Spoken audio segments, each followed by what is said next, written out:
Out on a warm spring evening for a change. My name's Eric Owens, and I'm the Associate Director of the Boise Center for Religion and American Public Life. I'll be your host for this evening, and I want to thank Yael and Mary for all their work they did putting this together here on our staff at the Boise Center, and let you know that the Boise Center has two other terrific events coming up in the next few weeks. One on Thursday evening about business ethics in Saudi Arabia, and another on April 24th, a panel on American healthcare reform featuring three senior corporate business executives and a theological ethicist discussing business ethics and American healthcare reform. So come join us for those events as well. A special welcome to those watching us online tonight on the internet.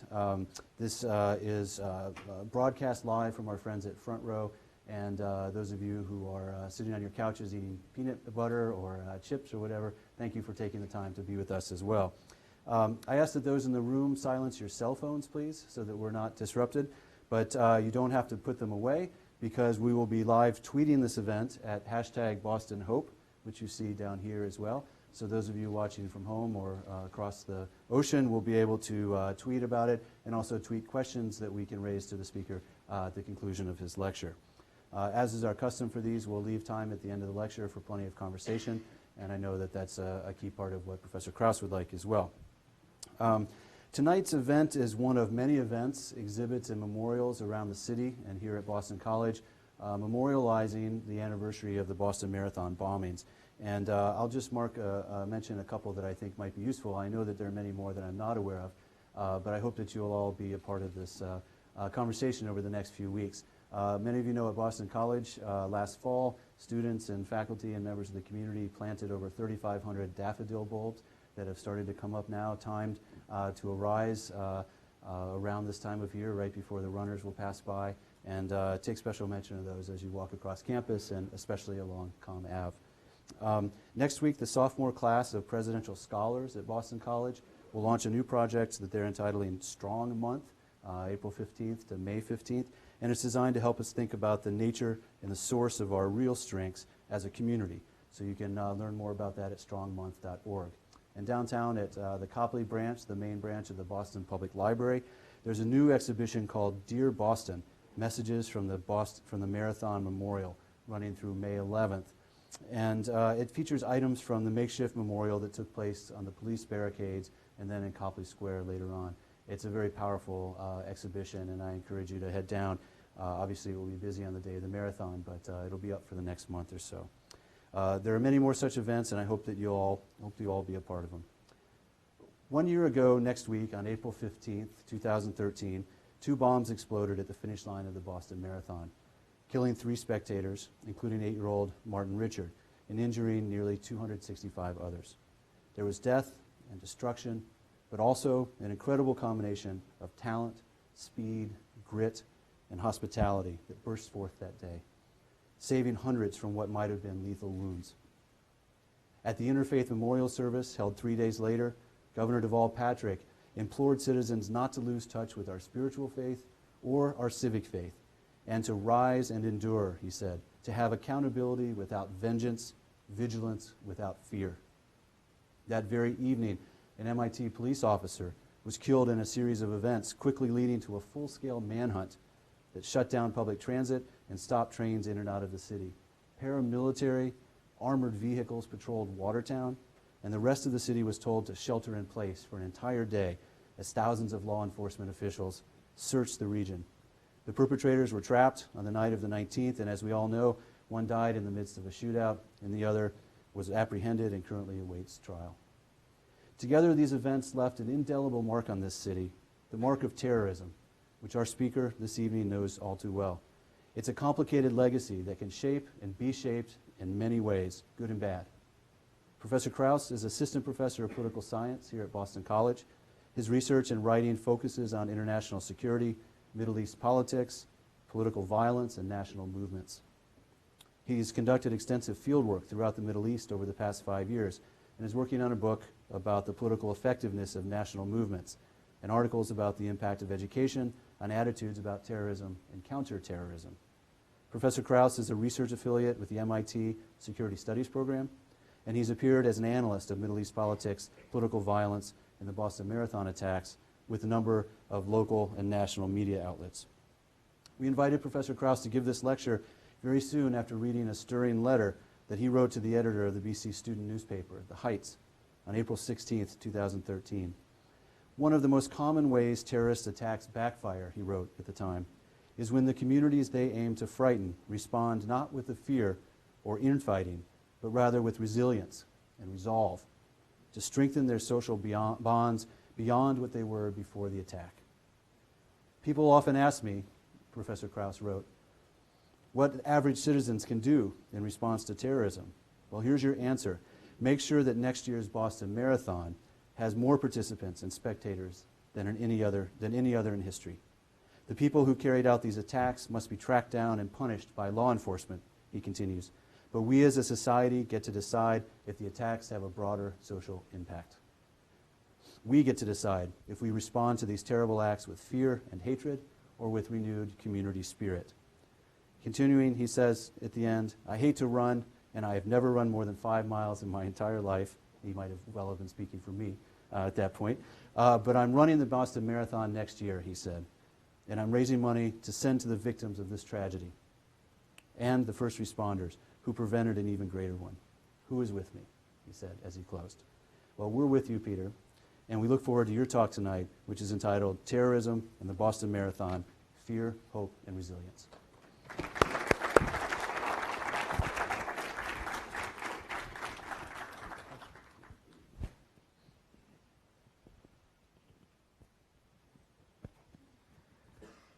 Thank you so much to Eric and to the Boise Center for the invitation, for that wonderful welcome. Thank you to all of you guys for coming here tonight. It's a great honor to speak before you. As Eric mentioned, I'm an assistant professor in the political science department here at Boston College. And this time last year, I'd actually finished teaching my seminar on terrorism and political violence in the fall, and I was happily teaching Introduction to International Studies to the entire sophomore class of that program for the very first time. I only teach about terrorism for 1 week out of the 15 weeks in that course. And if you can believe it, the week that was scheduled last spring to teach about terrorism was April 15th through 19th. Little did I know that as my students were reading abstract theories about the causes and effects of terrorism on Marathon Monday, they were about to be faced with the reality of attacks in their own backyard. I live on the Boston Marathon route, and I had watched the race for an hour or two with my wife before heading into the office to finish grading an exam and to prepare my lecture on the causes of terrorism for the next day. After receiving a call from my wife about explosions near the finish line and watching the news unfold from my McGuinn office over the next couple of hours, I decided that I wanted to reach out to the BC community with a letter in the hope that some of the knowledge on terrorism and political violence that I had gained over the past decade could provide some degree of understanding and comfort to those who saw the attacks as incomprehensible and terrifying. The themes of fear, hope, and resilience that I raised in my letter to the Heights on the day of the attacks are the same themes I'd like to talk to you about today. What is terrorism and what causes it? Why does it inspire such fear in people? And how can we best cope with that fear? What is the strategic logic of terrorism? And what can those who employ it actually hope to achieve? Is there any hope for us to latch onto amidst what seem to be daily reports on terrorist attacks around the world? What can we do in response to such violence, and what is effective community resilience? These are some of the many questions I plan to address today in the course of my talk, which will blend findings from my own and others' research on both terrorism in general and the Boston Marathon attacks in particular. In the short time I have tonight, I can only begin to touch on each of these questions, which is why I especially look forward to our discussion after the talk to analyze some of these issues in greater depth. So let's start with that first question. What exactly is terrorism? If we're going to talk about this concept, as any good political scientist or scholar in general would want to do, we want to make sure we have a good definition of it. What you're seeing here is actually a word cloud. Students who take my seminar on terrorism and political violence have to send me their own definition of terrorism a week or so before they actually arrive in the first class. What the word cloud represents are basically the words they use in their definition. The larger the word, the more students who actually use that in their definition of terrorism. Now, right off the bat, I said to them, look, you guys get an A in the class because what is the main theme coming out of it? Political violence, and the name of the class is Terrorism and Political Violence. So seemingly, they got a good idea about what terrorism is about. But obviously, we see not just consensus here. We see many other words, groups, civilians, individuals, use, change, achieve, non-state. Some of these words are certainly contested. And I'm not going to tell you that there's only one definition of terrorism. In fact, if you look at how politicians use the word terrorism, it oftentimes means the people they don't like, the bad guys, the other side. What I'm here to tell you, though, is that in academia, at least, we often do employ a more kind of standard objective form for how we actually define terrorism. Now, to be clear, that doesn't mean that this is making a normative claim. Myself or other academics who are defining terrorism this way are not saying that terrorism is terrible and other types of violence are somehow better. In fact, anyone who looks at the history of violence in the world could not help but admit that states have killed orders of magnitude more people and more civilians than non-state actors ever have. That being said, as social scientists, we're often trying to explain and understand phenomena, and many times we want to group them by their similarities. If I try to look at state violence in the same study that I look at non-state violence, they're so different in some sense in terms of their institutions and their power and the norms that they follow, that in some sense the findings I'm going to have aren't going to be necessarily very sophisticated. So instead, we define things a bit more exact, and we say, look, terrorism is the use or threat of violence by a non-state group against non-combatants to inspire fear or alarm in an audience beyond the immediate target for political ends. And if we break that down, we see the definition has these 5 components. If it's missing any one of those 5 components of the definition, it might be crime, it might be insurgency, it might be state conflict, but it's not terrorism according to this definition. Now, the thing that I want to focus on, the first theme that comes out of the letter that I wrote and that I want to talk to you today is fear. When we talk about terrorism, one of the things that makes it unique from, say, other types of crime or other types of violence is that it's not just targeted at the individual who's the target of the violence, who's the person who's killed or attacked. It goes and is meant to extend beyond that individual to inspire fear in a broader community.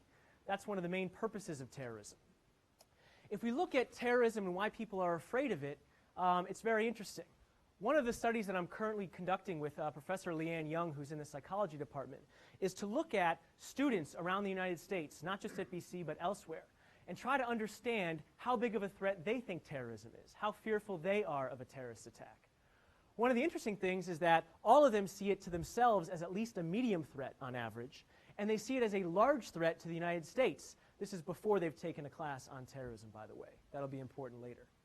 If we look at polls across the United States, say this Gallup poll, 79% of Americans feel that terrorism is either an extremely serious or very serious threat.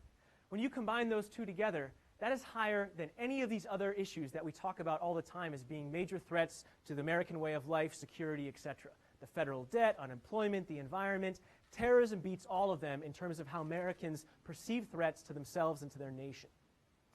Now, I put disproportion up here in the sense that, as we'll talk about a little bit later, it's not exactly clear that terrorism merits this degree of fear, but we'll talk about a little about why that is. If we think about why we're scared of things and why terrorism might be a particularly fearful threat, I think there's a couple reasons for it. First is it's seemingly an unknown issue in the sense that you don't necessarily know who the attacker is. You're a victim of violence by someone you've never met before. You're not sure exactly why they're doing it. It's cloaked in kind of a cloak, for lack of a better word, of unknowingness, of not knowing exactly who did it.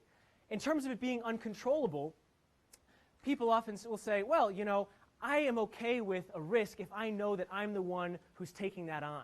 If you drive behind the wheel of a car, you're likely to perhaps get in an accident someday, right? But you feel like you have some degree of control because you chose to get inside that car. You're the one who's actually driving the steering wheel, even if someone else crashes into you. With a terrorist attack, there's some feeling of, yeah, not only do I not know where it's coming from, but I can't control it. I can't go to safe or unsafe neighborhoods or take actions that make me more or less protected to a large extent. And so in that sense, it's also something that I'm a bit scared of. Furthermore, it's also to some extent indiscriminate, in the sense that when we look at terrorist attacks a lot of the time, it's kind of killing anyone in a given geographical area, regardless of whether you're a good or bad person, or whether you're from a certain religious group or ethnicity or whatever else.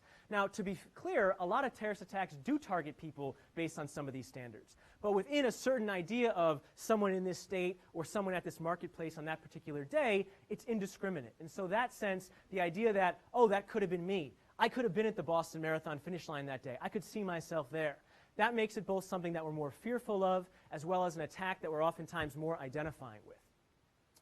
Now, if we think about lone wolves is a term that we use sometimes in the media, with politicians, or with academics. This is a term that refers to people who are not part of any formal organization.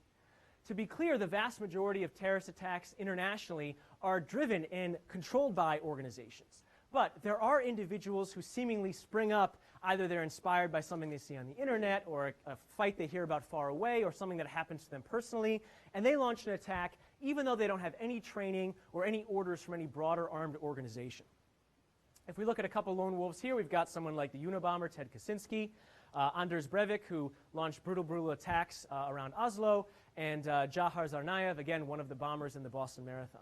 One of the reasons that lone wolves are oftentimes extra fearful or extra scary to people in general is because of the fact that they're not part of a given organization. So for the intelligence community or for individuals, they're harder to identify beforehand, they're harder to stop, and so in that sense, again, they kind of increase this idea of something that's unknown and potentially uncontrollable, and so again, it scares us even a bit more. Now, if we look at attacks inside the United States pre and post the Oklahoma City bombings, which, by the way, was another major attack launched by a lone wolf, Timothy McVeigh, we actually see that people who are afraid of lone wolves actually have some data behind that. The percentage of attacks before the Oklahoma City bombings that actually came from individuals, only about 6 or 7%. Whereas post-95, again, recognize, even though it looks much larger, it's still not the majority of attacks. So still the majority of attacks in the United States are emanating from organizations. But the percentage, relatively, that have been launched by individuals that aren't part of any group has skyrocketed since 1995. So lone wolves are particularly a major security issue today in the United States. All right. Now, when we think about the causes of violence, why people might actually commit these attacks, let's have a little multiple choice quiz. I don't want you to call out here, but let's look at this for a moment. Most individuals who commit terrorist attacks are mentally ill, poor, uneducated, both mentally ill and poor, or all of the above. Raise your hand if you think the answer is A. B. Okay, couple. Oh, a couple more. Okay, people are afraid to raise their hands. C. D. Okay, a bunch more. E. Oh, you think it's just all the above. Well, the answer is actually, sorry, it's a trick question. This is one of those professor tricks, right? None is the actually correct answer. Again, all of these things are somewhat disputed in the literature, but generally, the vast majority of people who commit terrorist attacks are not mentally ill, nor are they poor, nor are they uneducated. These are often myths we talk about within the scholarly community who studies terrorism, basically saying, look, a lot of the time if someone commits an attack, people say, oh, you know, that person has had mental challenges, or they're doing it because they have nothing to live for, because they're very poor. When you look at the record, that's often not the case. Now, let's actually talk about some of the causes that we do find good evidence for. One of the ways to think about it is at various levels of analysis, from individuals to the groups they're often part of, all the way up to the broader strategic community, the movements that they often consider themselves part of. So if we start at the individual level, it's not so much one's level of education or poverty or whatever else. Oftentimes, it's social ostracism. Someone who feels they're ostracized from the community, they don't have friends, they don't fit in, they don't have people who kind of make them happy day to day or feel like they have strong social bonds with. Those are often individuals who are launching these types of attacks. Or they could be individuals who are seeking revenge or have been humiliated. Maybe someone who saw his or her mom or dad slapped at a checkpoint amidst a military occupation or something like this. They feel that they're humiliated, they feel like they need to strike back, and so this can be one of the individual causes of why someone might launch a terrorist attack. Going up the levels of analysis to the organization. This is something I would say of the three that most Americans and people who don't study terrorism think about the least. When there's attack in the United States, people either say, oh, this is someone who's mentally ill or someone who has their own personal problems, or they say, oh yeah, it's about occupation or war or something like this. They often don't look at this area, which is very interesting because if we think about why the United States is surging in Afghanistan, we might say, well, some of it's because President Obama was concerned that drawing down Iraq would leave him open to charges of being weak on the domestic front. So what did he have to do? He had to say, well, there is a good war, it's Afghanistan, we're going to send more troops in there to, again, show domestically amidst elections, etc., that I'm still strong on terrorism, that I still have a strong foreign policy. What's interesting to think about is that terrorist attacks often operate in a similar fashion. There are often multiple groups who are competing for recruits, for notoriety, for money, and they launch these attacks to kind of prove their revolutionary bona fides, to show that they're not just all talk. They're actually willing to take costly action for the broader cause, and so therefore drive up their political power. This happens all the time in terms of launching attacks, but it's something we often don't pay attention to. Finally, at kind of the highest level of analysis, we do have things like military occupation, which often leads to political violence and terrorism against the military forces or their civilians. We also see things like discrimination, where you're discriminating against a given ethnic group, or you can see even just war itself.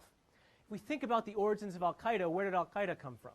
It emerged out of a conflict in Afghanistan between vast majority local native Afghans and Soviet forces and some Afghans who fought on their side. But then you also had what were called the Arab Afghans, individuals coming from abroad, wanting to fight as what they saw a broader struggle, defending the Ummah, the broader Muslim community against the Soviets. But then after the fact, people who also had training, had experience, and some of them said, where's kind of the next big fight in the struggle? What can I do now? That's where al-Qaeda emerges from. And if you look at Syria today, unfortunately, you see many groups who are, again, kind of glomming onto a broader civil war for their own purposes and potentially leading to attacks elsewhere in the aftermath. Okay. Going forward with the idea of fear, if we think about strategies of terrorism, fear is actually a key component in every single one. First, talking about attrition. What is attrition? Attrition as a strategy basically means you are trying to impose high levels of economic or human or social costs on a state to make it change its policy. In this case, in the case of the Etzel or the Irgun, which is a group within the Zionist movement fighting against the British, they wanted to establish the state of Israel. They felt like the British were occupiers there, and so this group actually used violence and terrorism not only against the local Arab community, but also against the British, as an idea of, hey, we can keep driving up the cost of the British remaining in this territory. Eventually, that will outweigh the benefits of them staying here. They'll leave and we'll win. This is a picture of Menachem Begin, who was actually the leader of the Irgun at the time. One of the major attacks they had was the bombing of the King David Hotel, which is pictured here, killed both some British military officials as well as large numbers of civilians, including some Jewish civilians. Okay, or we've got spoiling. In this case, you're trying to have and use fear to drive a wedge between parties who are seeking peace.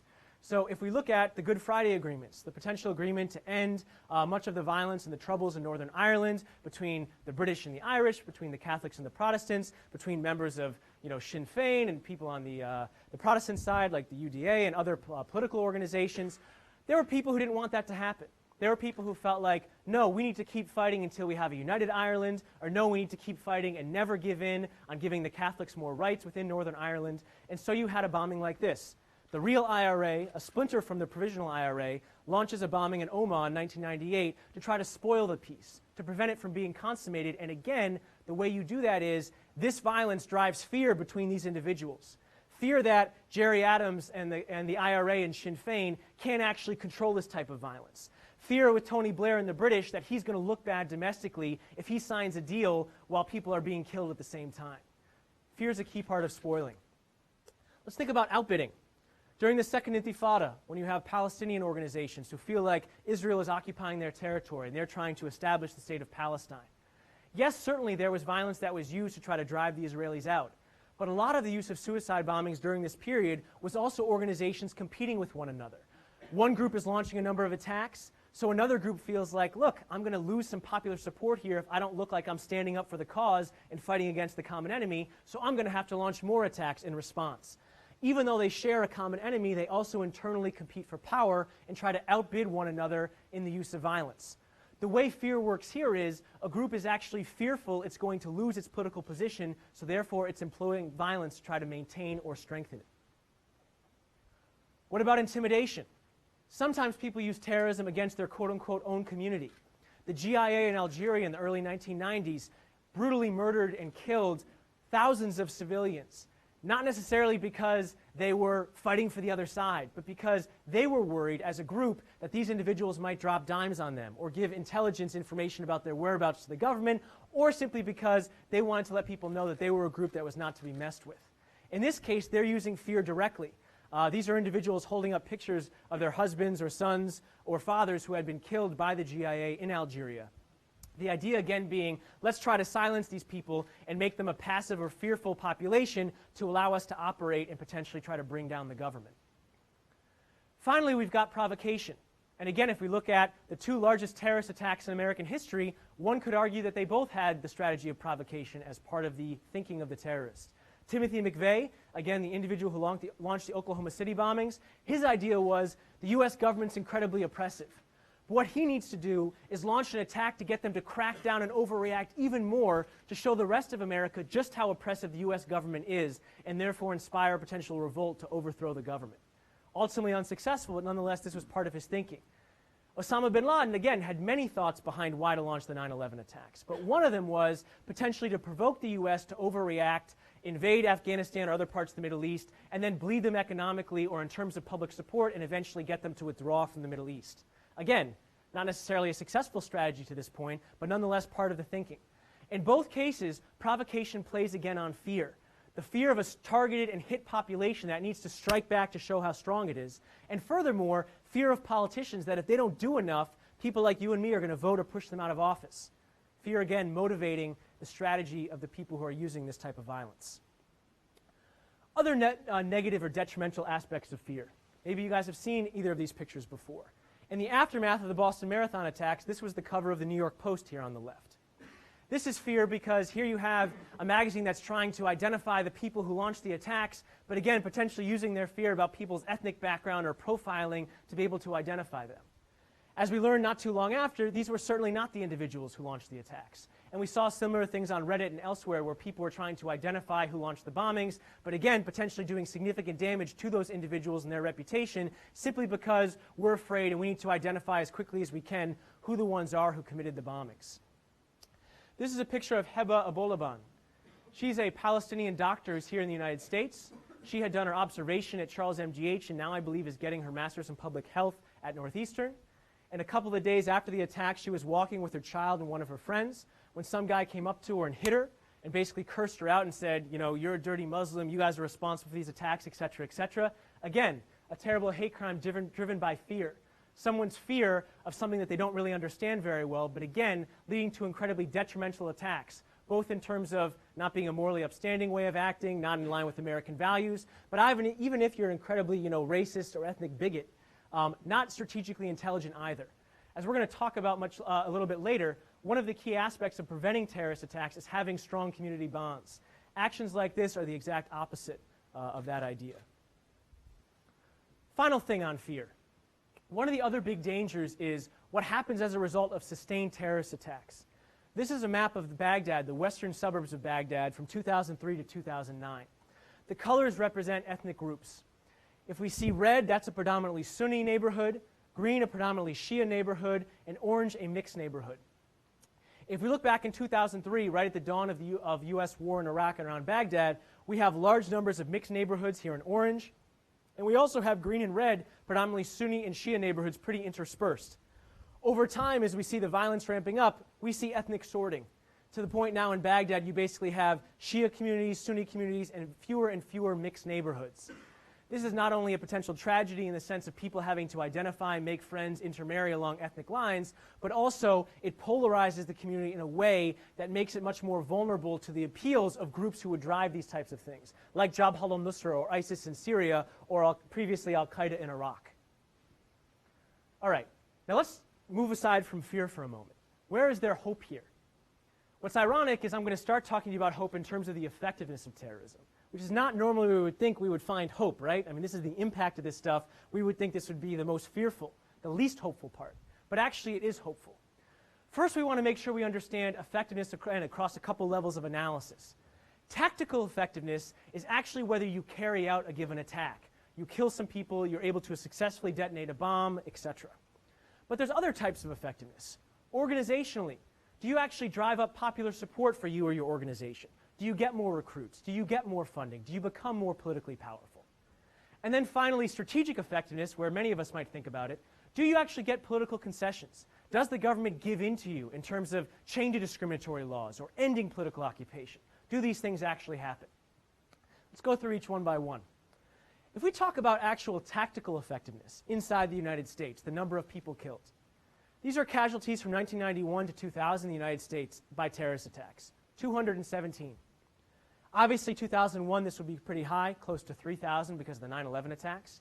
But then 2002 to 2010, 25 people in the United States were killed by terrorism attacks. 25. Every life is precious. Each of those attacks is a tragedy. But in terms of the actual number of people even killed by attacks inside the United States, this is quite a small figure for an 8-year period, thankfully. What about looking at this stuff over time? We assume, oh, we're in the age of terrorism, right? More and more terrorism all the time. This is terrorism in the United States from 1970 up until 2011. The entire span of terrorist attacks you can find in the Global Terrorism Database, which is a database I recommend checking out if you're interested in looking at stats on terrorism based on country, based on group, etc. You can just go right on there. All I did is just say, okay, attacks in the U.S. From 70 to 2011. Number of attacks. High number around 1970, a lot dealing with anti-Vietnam War protests from various groups on the left, on the right, and the center. Also going down significantly to the point that we're averaging, maybe 10 or fewer attacks each year, and then we look at actual fatal attacks. Okay? Total number of fatal attacks is almost nil each year in the United States. Again, doesn't seem to accord with what we hear about in the media all the time, but this is the case inside the U.S. in terms of fatalities.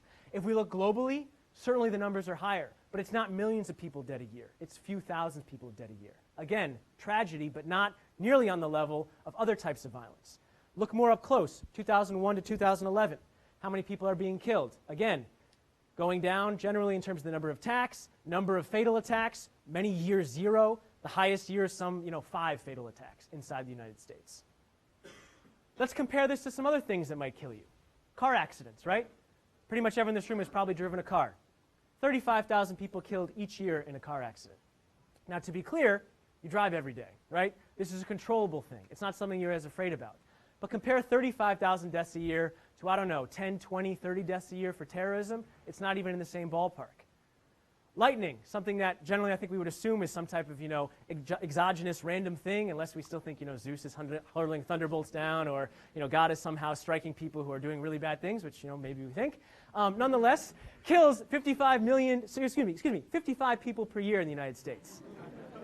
55 million would be like, 2012, that crazy apocalyptic movie. Most years more than terrorism, yet again. And yet again, are we going around being like, let's spend hundreds of billions of dollars in the Department of Homeland Lightning Security to kind of have more lightning rods and whatever else? No, for the most part, we're not. Lone wolf attacks. Again, breathe a sigh of relief here. Attacks by organizations are generally far more deadly than lone wolf attacks. Certainly, lone wolves might be harder to identify and stop beforehand, but guess what else? When you're a lone wolf, you don't have training and experience on the battlefield for the most part. You don't necessarily know how to build a bomb or carry out an attack. And so much of the time, it's these individuals like the Times Square bomber who built a bomb and then it didn't actually go off, thank goodness, because it could have killed many, many people in Times Square. Or it's individuals who are caught in some FBI sting thinking they're about to detonate a bomb, and then they realize they never even knew what they were doing in the first place. So again, potential hope there. What about organizations? Some of my research looks at various national movements. Some of the groups in these movements use nonviolent methods. Some use violent methods. Some of the ones that use violent methods attack civilians and use terrorist attacks. Whether you look in the Zionist movement before the founding of the State of Israel, you look in the Irish national movement in Northern Ireland and beforehand, you look in the Palestinian national movement, you do actually see groups going up and down at various points when they're using violence. Sometimes violence does work in this regard to help an organization get recruits or get some popular support. But at the end of the day, it can also backfire. If you kill civilians, particularly civilians valued by a movement, that can lead to a steep drop-off in your popular support. It's also something that rarely propels a group from nothing to the top. That group I talked to you about before, the Irgun, they used terrorist attacks, again, against the British and against Arab civilians. They never became the strongest group in the Zionist movement. The Haganah, the labor Zionists, became the top group. They were in charge of Israel for 30 years after the founding of the state. Within Ireland, somewhat similarly, we have the SDLP, a nonviolent group who's in charge of the movement or leading the movement for many, many years throughout its struggle, despite not actually using violence. What about strategic effectiveness? Again, we can certainly find certain examples where groups are getting concessions. But overall, even though there's some debate on this, and I've weighed in on this in my own research, the majority of campaigns get no significant political concessions. In terms of actually having a state withdraw or grant a new state in response to terrorist attacks or a terrorist campaign, the majority of the time it does not lead to major significant concessions. Furthermore, when there are concessions, it's tough to kind of pull apart to what extent it was because of a terrorist attack versus other things that the movement is actually doing. A lot of the times, the groups within these movements that are launching attacks are fringe in terms of the size of the group, in terms of the number of things they're doing versus the protests, the elections, the other things that are happening that are working towards the broader cause. Finally, again, in terms of lone wolves, they don't have two key things that most armed groups that are successful actually have. They don't have organizational cohesion, and they don't have extensive strength to be able to continue a sustained campaign against the state. States usually don't tuck tail and run after a single attack. You have to wear them down often over time. Lone wolves have a harder time doing that. Okay, let's think about the actual perspective of the groups who are launching some of this stuff. Now, one could actually read Inspire. I kind of recommend you don't, because then you'll be on government blacklists like I am in terms of reading this stuff. But this is Al-Qaeda's English language magazine. In the aftermath of the Boston Marathon attacks, they came out with an article praising the bombers. And one of the things they said was as follows, quote, "The Zarnaya of Mujahideen were very clever by striking on the marathon day in consideration that the event attracted 27,000 registered participants, in addition to approximately 500,000 spectators and about 1,000 media personnel from more than 100 outlets. And just in case you don't think they're thinking about you, Boston University and Boston College are located near the blasts." So again, they think that this was a successful attack, and it was a good idea because everyone's watching, because it's near places where people care about, the media's paying attention to it, et cetera, et cetera. Well, guess what? I think this was maybe the stupidest terrorist attack I've ever seen, for a number of reasons. If you're thinking about a place to attack or a group of people to attack, I would not be picking marathon runners. And I would not be picking the Boston Marathon, the oldest continuously run marathon in the United States. These are people who, as I've learned personally, unfortunately, or fortunately, train for many, many months, go through injuries, and nonetheless still decide they want to run 26 miles just for the heck of it. Not for money, not for fame, not for whatever else, to raise money, thousands or hundreds of thousands of dollars for charities. And then you have the people who go and attend the marathon. I'm sure everyone in this room has done so, maybe watching up here at Heartbreak Hill in Boston College. What do there? You cheer everybody who goes by. People you've never met before in your entire life. Doesn't matter what the color of their skin is or what their religion is. You cheer them on. You support them. When does the Boston Marathon happen? Every year. These guys attack something that basically is going to commemorate the victims of the attack and respond to it every year, even if people didn't want to. It's going to be happening again and again. It gets to the point that if you were to say to me, what should a community do in response to a terrorist attack? I might say, start a commemorative marathon after that attack. And yet, these guys think this was the way to go. This was the target to actually hit. Now, the real answer is the people who launched this attack were not some terrorist mastermind who thought through this incredibly deeply about the best thing to do. In fact, reports later came out that they were going to attack on July 4th. And then they had the bombs ready earlier, and this was kind of a target of convenience. Well, guess what? At the end of the day, I think it was quite a terrible target to attack tactically. And in terms of actual lone wolf, these guys are actually a bit of an anomaly, thankfully. The vast majority of lone wolves who, again, try to launch an attack don't even explode the bombs in the first place. They don't even kill people, thankfully, let alone get to this other stuff.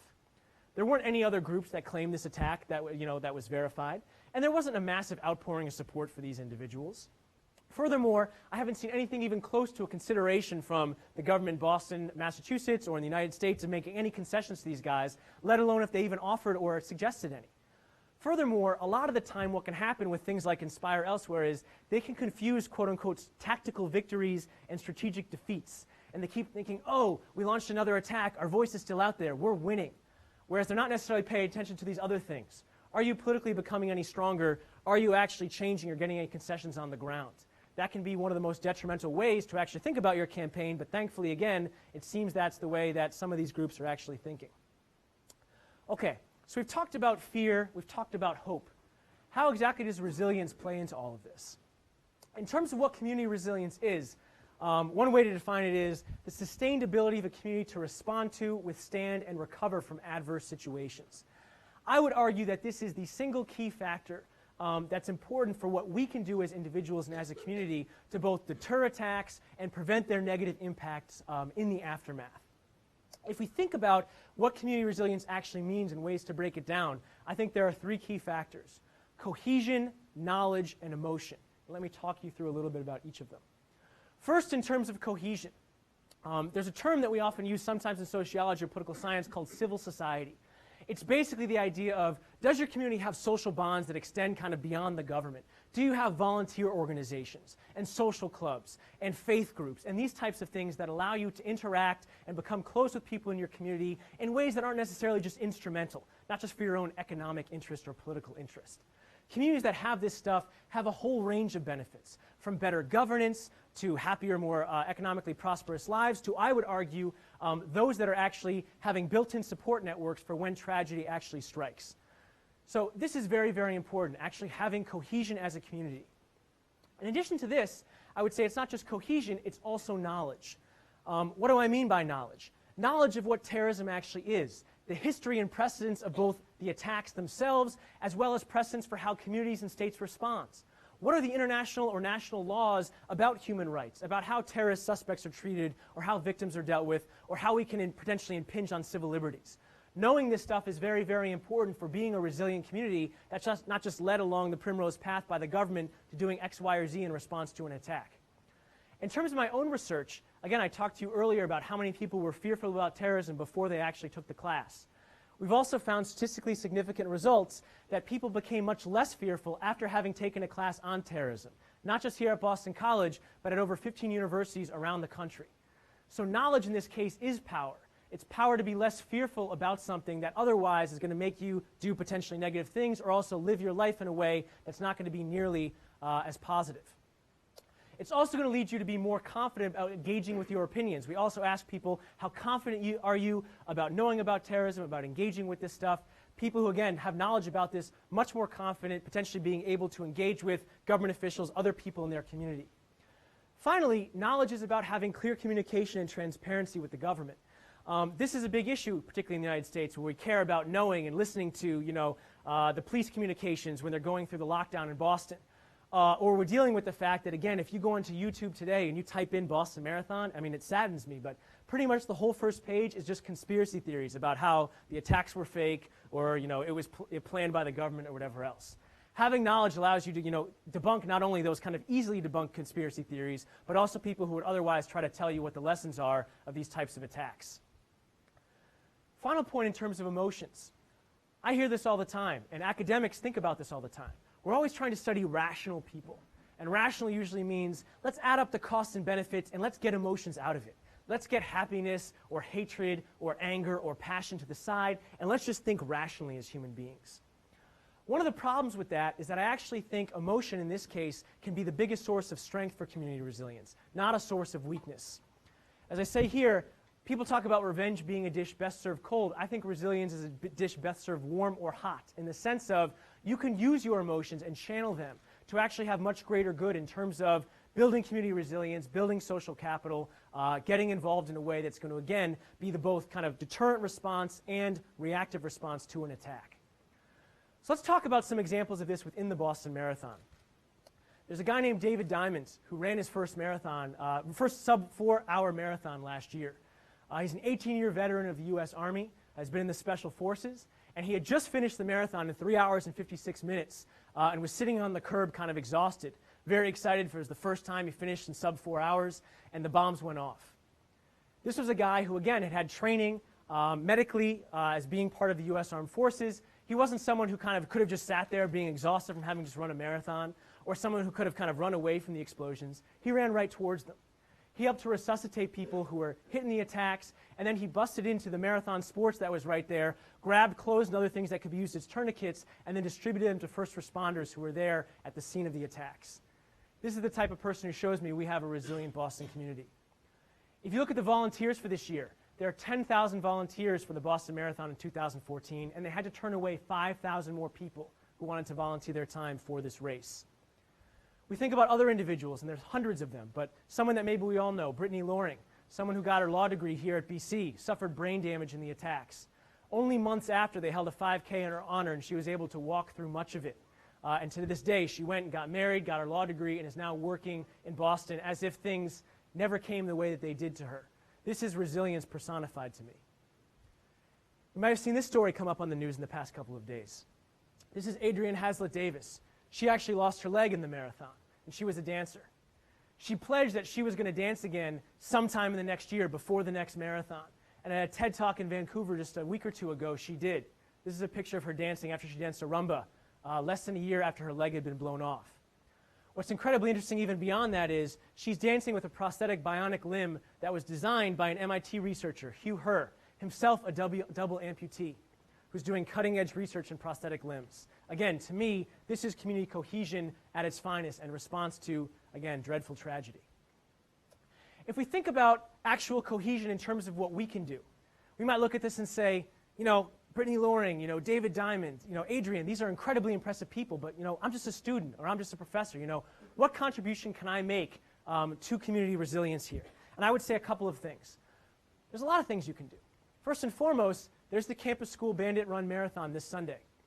For those of you who don't know, Runners for Boston, I'm not even sure for how many years, but for many, many years, have gone to raise money and run for the campus school here on the BC campus. And they've run as bandits, which basically means they don't have an official number, but they run within the Boston Marathon. This year, to make it so they could have good security, but they could also get a maximum number of people registered for the marathon, the BAA, the Boston Athletic Association, went to the campus school runners and said, you know, please do not run this year. We're not going to have bandits on the course. We don't want to have to pull you off the course, etc. The people who have been training for months and months and months and months could have just kind of gone home and said, yep, you know, we can't run the marathon, we're not going to do it, or we're going to be depressed about it. But they're not doing that.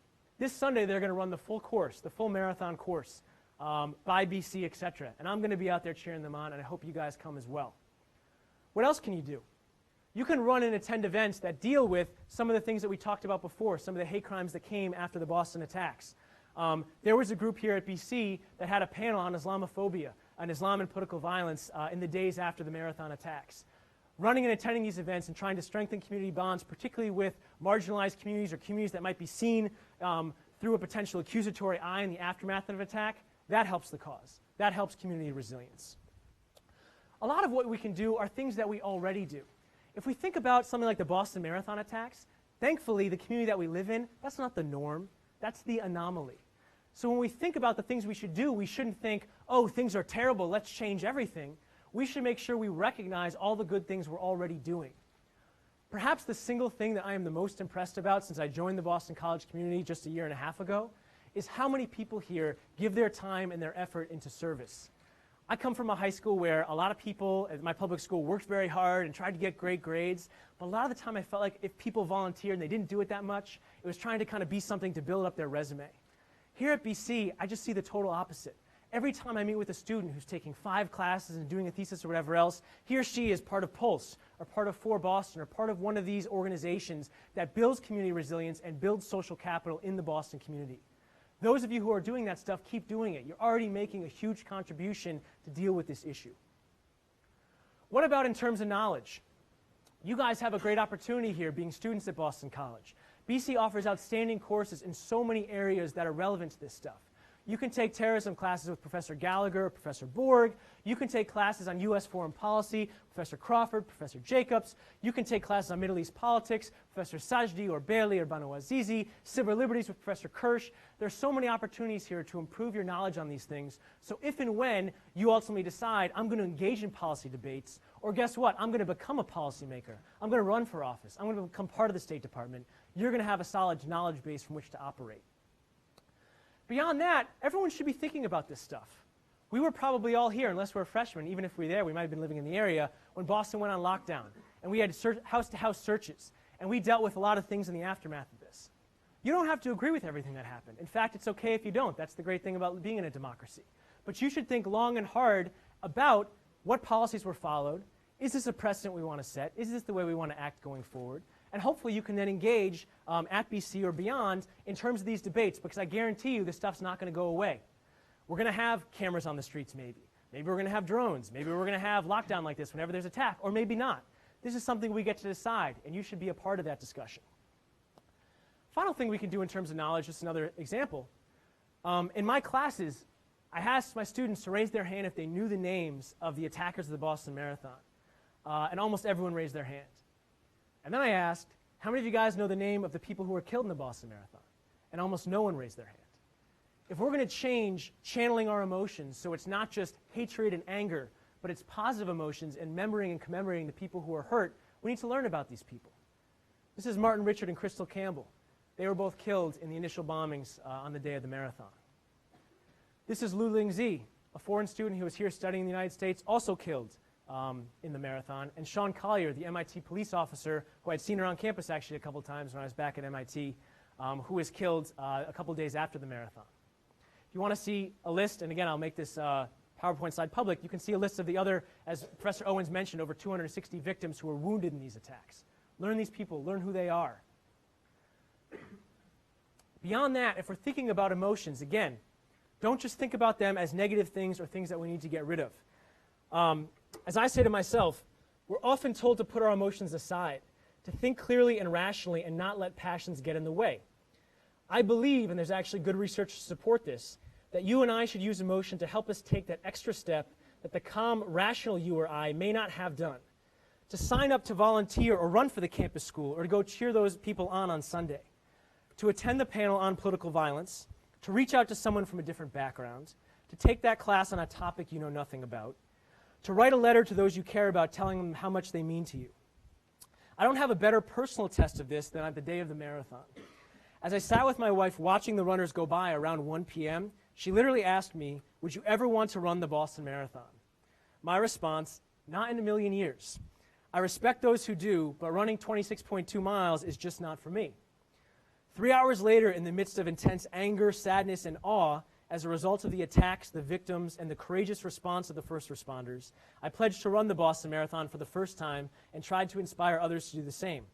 That was my emotions taking me somewhere that my rational self had not wanted to go. But despite a long and challenging road of training, I've never regretted it for 1 second. I ended my letter to the Heights by saying that I'm going to run the 2014 Boston Marathon, and I am. And I asked who's with me.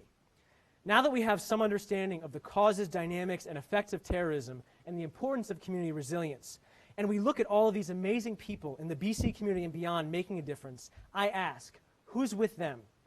Hopefully your presence here tonight means you are. And if so, I think the future of our city and our world is very bright. Thank you.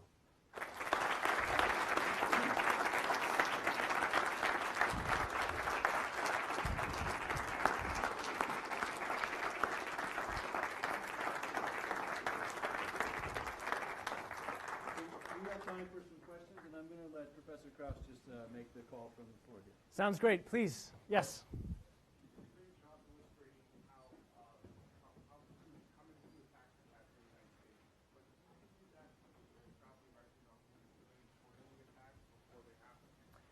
That's a great question. So I think absolutely you have to give some credit to the intelligence community and people who are both spending massive amounts of human and economic resources trying to sniff out potential attacks, trying to prevent this stuff from happening. I think it's hard because this is classified information. Every once in a while the CIA or someone will leak, oh, here are the number of attacks we prevented, but it's tough to actually kind of assess that stuff in an objective fashion. But I think without a doubt they played a role in stopping some of these attacks.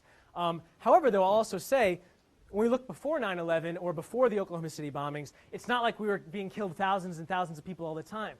The U.S. enjoys a number of inherent advantages, and advantages that we've also gotten as a result of who we are as a community, I think.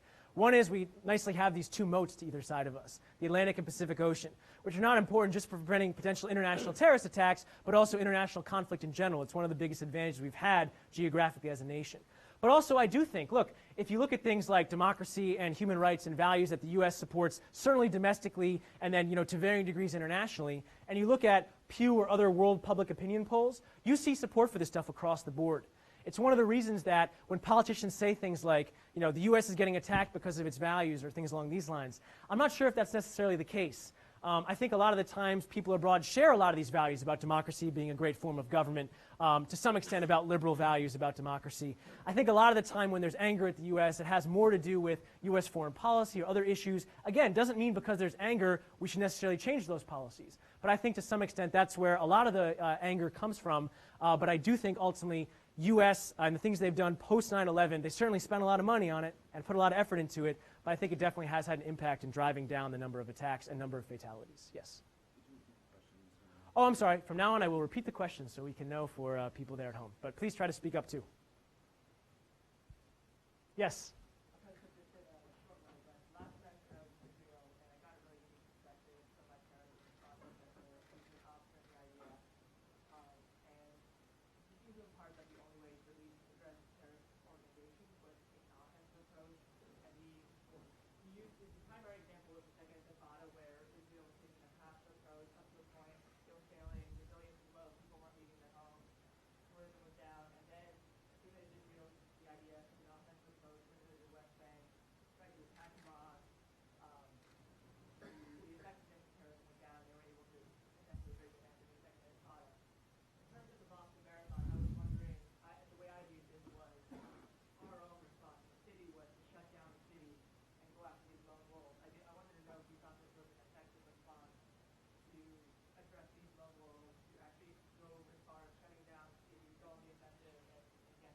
Okay, so great. So two questions. One, kind of, what about the Israeli example or analogy? Is that a type of policy the U.S. should think about following? And what do I think about the lockdown and kind of Boston's response to these attacks? So first, in terms of the Israelis, again, I teach classes on international relations in the Middle East. I teach multiple weeks on the Arab-Israeli conflict. I can't, in this short answer, I'm going to walk through all my feelings on that or the background history of that. If you want to talk about that, come see me afterwards. But in terms of that specific example, I would say that the IDF, I was a colonel or whoever else you talked to, I think he has some things right, but I think there's some things wrong there. I do think that Israeli policies in the Second Intifada helped to lessen the number of attacks, at least in the short term, against Israel. But I also think there were some organizational decisions on the side of the Palestinians that they didn't think violence was being effective. Also, I'll say, though, just as I said before for organizations, they can sometimes confuse tactical victories with strategic ones. I think that's one of the problems the Israelis currently face. People are often focused on how many Israelis are dying in Palestinian attacks, or again, vice versa, Palestinians killed by Israeli attacks. But one of the problems the Israelis have is, yeah, they're very aggressive. Yeah, they're controlling large portions of this territory, but what are they going to do now? Are they going to annex this territory? Are they going to pull back? They have a very difficult situation where they've tamped down the number of attacks, but the amount of, how they're seen by Palestinians in terms of popular opinion, world opinion, etc., I think has been very detrimental because of some of those aggressive tactics. So one of the main issues is, do you try to sacrifice other potential organizational political gains to drive down the number of attacks, or is there some level of attacks that are potentially acceptable, or is there some broader political process that you can hopefully push forward to kind of get at all of those things?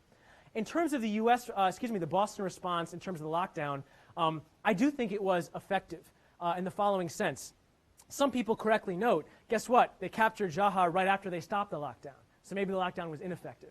But I do think it ultimately helped kind of cordon and keep him in a confined area where eventually he was found.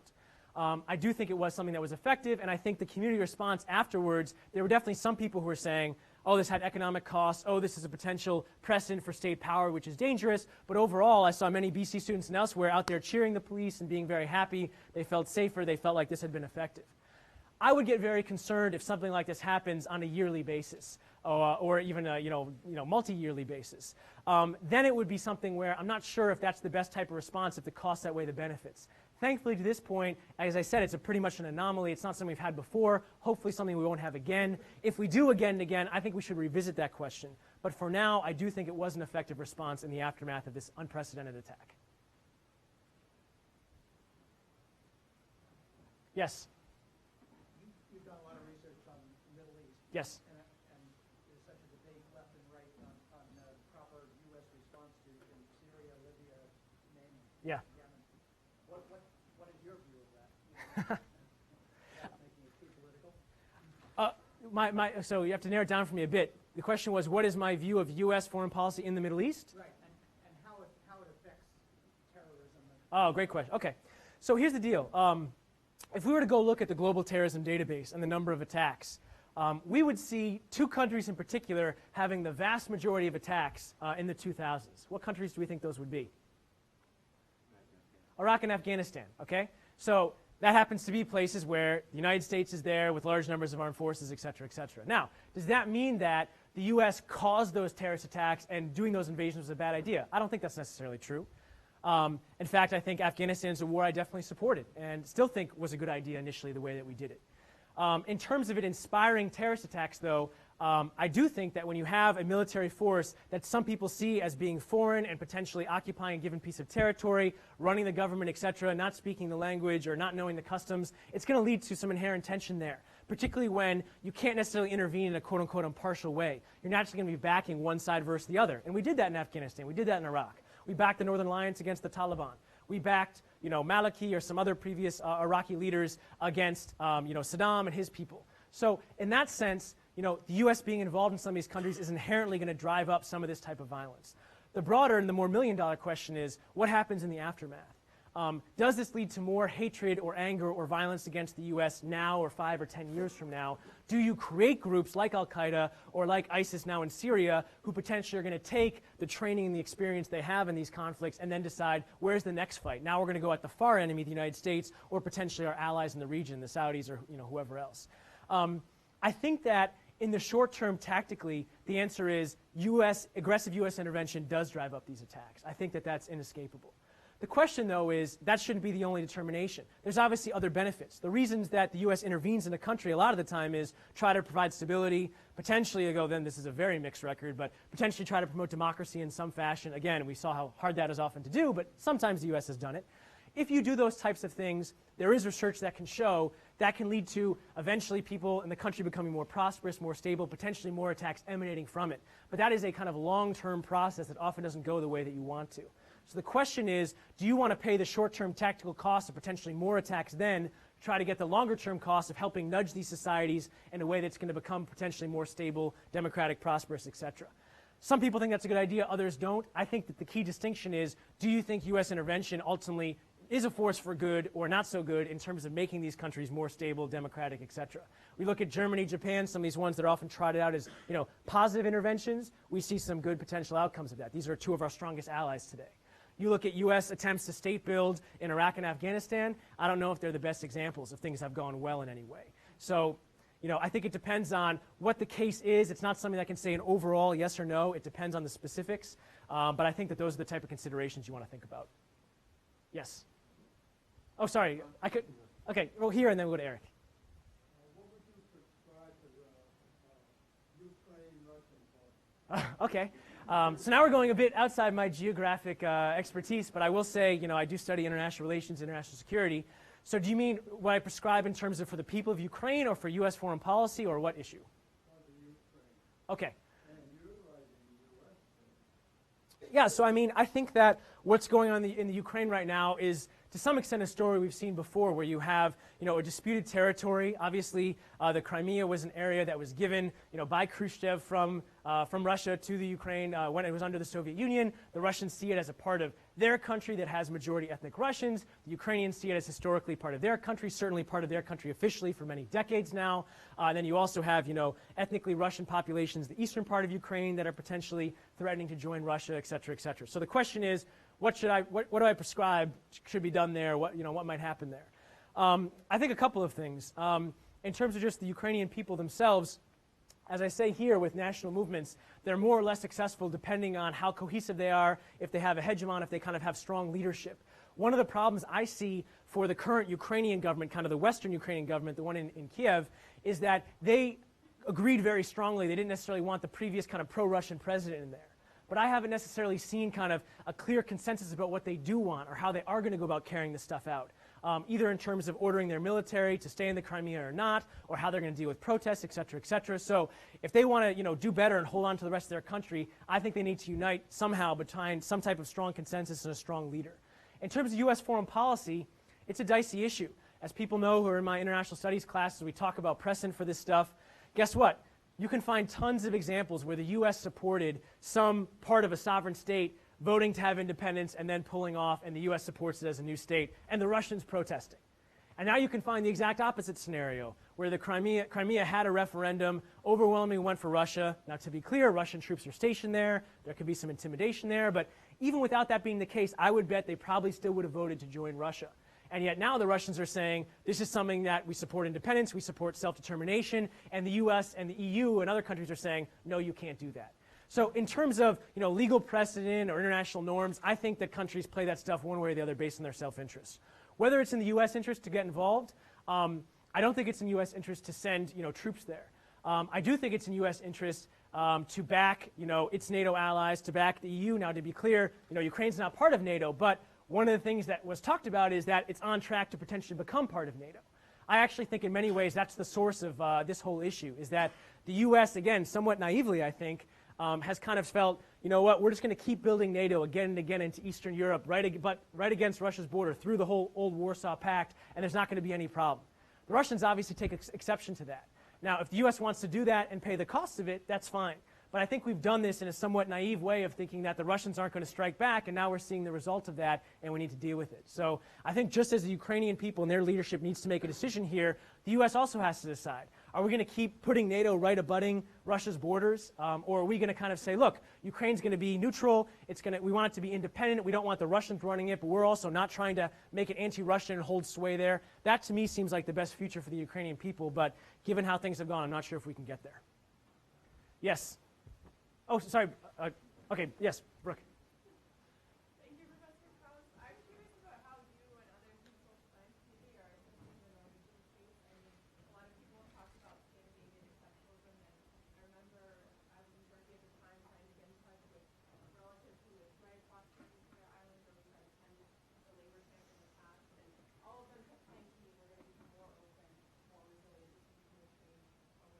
Yeah.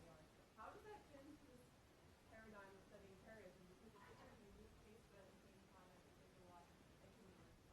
Yeah, that's a great question. So yeah, Brooke's question in short was the Anders Breivik case, where you had this guy who went to an island where your kind of young community political activists were, and killed large numbers of them. What was it, in the 70s or 80s even, in terms of the number of people who were killed? Now he's been on trial in Norway. I'm not sure if his exact. I mean, he's probably going to be jailed, but not even necessarily for life. Like the laws in the books they had potentially could have gotten out. I'm not sure if they've adjusted them. I haven't followed the case close enough. But the question is, what are the potential lessons from this attack? How do people who study terrorism, the social science community, respond to this?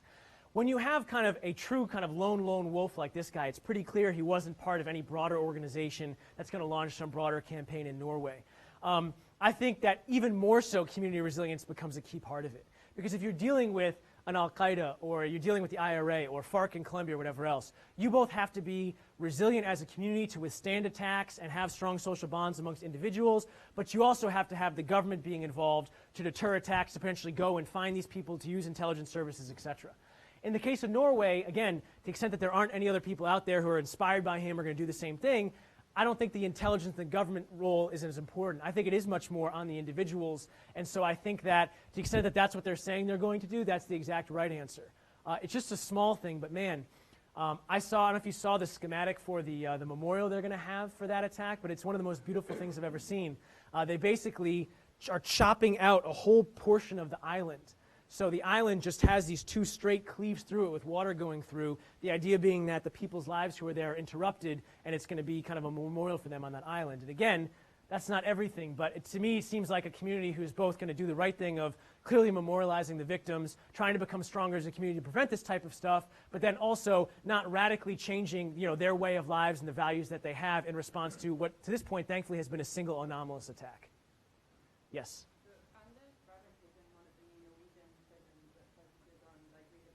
Yeah. It's criticized as like a holiday island, even though it has the lowest recidivism rate in Europe. Yeah. But I'm interested in what you think, as far as I understand it, Jafar Sanayed is still going to be on trial for his life. Correct. Yeah, they said they're going to pursue the death penalty. So I'm interested in what you think in the light of this kind of deframing of post in the state history, what you think, and also considering how the international community might view the U.S. if they do execute him, what you think the proper response is in 2020. Yeah, that's a great question. And again, I'm not an expert on the Norwegian justice system, but I do remember in the aftermath of this, some people saying like maybe he's only going to be in prison for 15 years or whatever else, even though he killed almost 100 people. Certainly very different than the U.S. justice system. Yeah, I think a couple of things. I have a colleague who's up the road at Belfer at Harvard, who has done some research on these rehabilitation programs. Some of the most famous ones, the Saudis have one, where they say, oh, we have like a 90% success rate. We take former jihadis who had launched violence or been captured on the battlefields of Syria, Iraq, or Afghanistan. We put them through these rehabilitation centers, and then they come out and they're peaceful now. The problem is it's really, really tough to analyze the effectiveness of these programs. Because if we think about incentives, certainly the government has the incentive to say this is how well things are going. Right? Excuse me. And they're not going to necessarily give someone exposure to, here are all the people, here are the ones who have been let out, let's look at their attacks thereafter. A lot of this stuff is very clandestine and kept hush-hush. My colleague who's worked on this stuff knows better than anyone else. She's done interviews with people, etc., but even she's a bit skeptical of how effective this can be, and again, it totally depends on the individual. So I'm someone who believes in rehabilitation for people in certain circumstances, but the question is, depending on the individual, is that something that's going to be a positive that can turn their lives around, or is it something that's going to be perceived as, light punishment for someone, and so therefore more people might be inspired to launch these attacks, become an international celebrity, get out in 5 years, etc. In terms of the broader question about, the death penalty, I mean, certainly the U.S. still uses it. Many countries around the world do not. It's one of the things that, the opposite of what I said before. If you ask people about, U.S. culture or music or democracy, you generally get high ratings internationally. If you ask about policy regarding prison systems or the death penalty, those often go down quite a bit. I will say this. I think that the Boston Marathon case and, Jahar's guilt and potential punishment is not something that I would first think about in terms of international public opinion and response.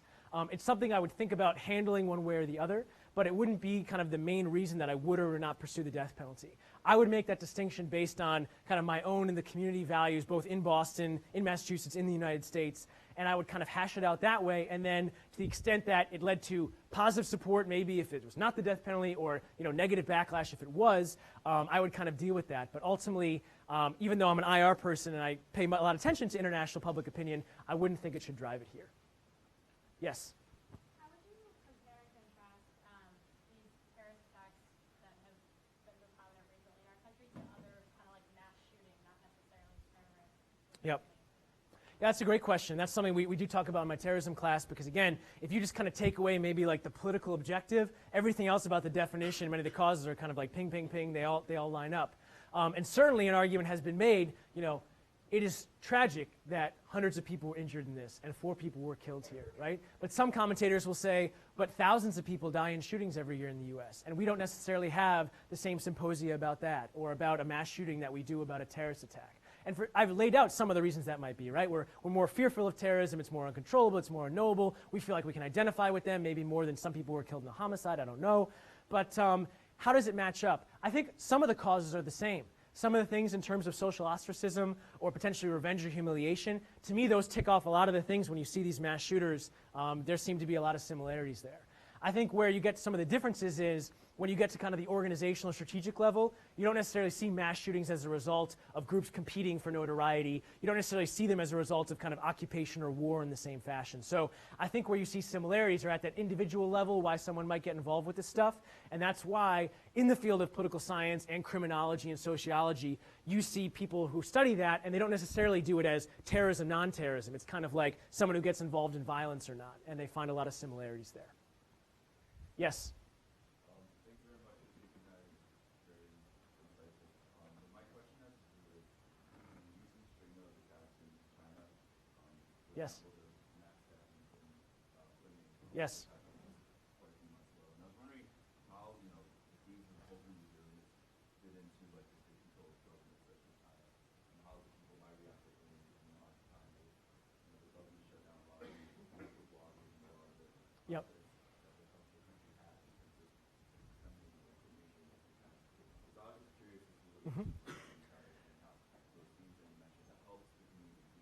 Yep. Yeah, that's a great question. And again, I'll say I'm not a China expert by any means. I did have a student, actually, I had a graduate, a PhD student in my terrorism and political violence class who wrote his research paper on the Uyghurs and their struggle in China and some of the violence that's come out of it. So I learned a little bit about that through his research as well as just my own. But I'll say a couple of things. In the case of China or other countries who kind of have, more strongly state-controlled media or government with this type of stuff, I feel like in many ways they don't rely on their people. They don't rely on the community to be resilient in the same fashion. They feel like we want to kind of tamp down on this. Don't let people hear about it because it might make the government look weak or like it's not protecting you, or we're going to kind of take care of it. We don't want to let people feel like they can get notoriety from this or they can kind of live through this, so we're going to kind of stamp down very harshly. So I think in that sense, a government like China, again, not being an expert on it, but to the extent I see how it responds to this stuff, it doesn't necessarily allow the same space for the community to kind of fill in with its resilience. And so in that sense, I feel like it might be a bit harder for the people there to do so in the same fashion. But that being said, I think you see increasing amounts of, civil society building in China, people responding to things like the earthquake, et cetera, through the internet in ways that, maybe they weren't doing 20 or 30 years ago. And so even if the government's trying to tamp down on it or not necessarily looking to, build off of it, people are doing it themselves because people in China, have access to the internet the same way everyone else does. They're becoming economically more prosperous. They're demanding more things of their government. So I don't think that the lessons I have presented here would be any different from them. I would just expect it might be a bit more difficult because the government's not a partner potentially in the same way. But I also think that a lot of this stuff happens at the grassroots. And so, as long as the Chinese people can do that, and I think they have the capability to do so, I think they can follow this. And I'd also be surprised, the government might want to crack down on knowledge about the attack, or they want to label it terrorism by the Uyghurs or whoever else. But I'd be surprised if they tried to crack down on individuals who are trying to kind of, reach out across communities or at least try to strengthen, their community bonds in this way. And if so, I think they're shooting themselves in the foot. Oh, okay. One more question? Yes, here. I heard about the bombings that happened in Wellesley. Yep. I heard about it over Twitter. And so later I went home and I remember listening to Channel 5 and CNN. And I want to know what's your feelings on the impact of social media and the 24-hour news stuff. Yeah. We don't have it with 9/11. There wasn't cell phones Yeah. So I don't know if this is the exact percentage, but I would say kind of like 80-20. Like 80% I think it's positive. I think it's great. I don't think we should, be like the Turkish government or other guys like, oh, we're going to ban Twitter because it has things that are unpopular that I think that that's the wrong way to go, and I also think that's pretty much impossible to do. I mean, some countries still do kind of have the kill switch for the internet, but for the most part, this is something that's not going to be able to happen in this day and age. And I think overall, social networks are a net positive for these types of things. Again, it's often oversold in terms of the Arab Spring and some of these protests there, but absolutely, camera phones, Twitter, Facebook, that does help people coordinate protests, coordinate political action, build solidarity across lines with people they've never met before, make people feel like I'm not going to be the only one who's going to show up for this type of thing. It does make a difference. And in the aftermath of a bombing, what's the first thing all of us are going to do? Call our loved ones, try to find out, make sure everyone's okay. The phone lines are often jammed. You can put a notice on Twitter or Facebook. Everyone can kind of see and read that. I think that's incredibly positive. I know myself, I get most of my news from the internet, oftentimes from media organizations, not from social media as much as many of you, and I know my students do. But nonetheless, I know for many people, Twitter is kind of like their first stop to find out what's happening. And you can definitely get much more information much more quickly than something that has to go through an editor at CNN, or even much more difficult, a peer-reviewed journal article that all the professors in the audience know takes 6 months, a year, whatever. The negative side is probably, and I alluded to here, is the standard for what kind of gets published is, of course, much lower. The same thing that allows you to get it out so quickly all of a sudden is not analyzed or looked at in any way. So now rumor can become accepted as fact much more quickly. We don't just get the New York Post cover. We get people on Reddit saying this guy who was from Brown and was disappeared maybe was the bomber. Turned out he had, I think, committed suicide later on, not because of the attack, but previously had been dead. You get this kind of stuff that can damage people's lives and also lead people astray. And then you also can get, again, this phenomenon that I really dislike, which is just basically conspiracy theories about everything. Now, the source of conspiracy theories to me is good. It's people having a skepticism about what they're being told and trying to find the answer themselves. But you want a healthy skepticism. Some of this stuff in the face of, overwhelming fact about the fact that, like, people died 9/11 and the people on the planes aren't hiding somewhere as part of some broad conspiracy, or the bombings and the Boston Marathon attack happened. You can go see the people who lost their legs or go to the funerals of the victims who were, killed from this. This is not something that, is up to question. So social media, I think, plays on some of that in a negative fashion. But overall, I think it's a good thing. I also think, overall, it's not something that the government can necessarily, nor should it, come in and try to regulate. I think norms can develop within these communities over time, and it can regulate themselves to some extent. You saw that with the Navy shooter attack, the Navy Yard shooter. Reddit actually shut down a discussion that started to go in a similar direction to what happened with the marathon bombing. So again, it doesn't have to be regulated. People can, to some extent, recognize the stuff for themselves. Well, thank you all. This has been really terrific. Thank you all for being here, and thank you especially to Professor Krause. Thank you very much.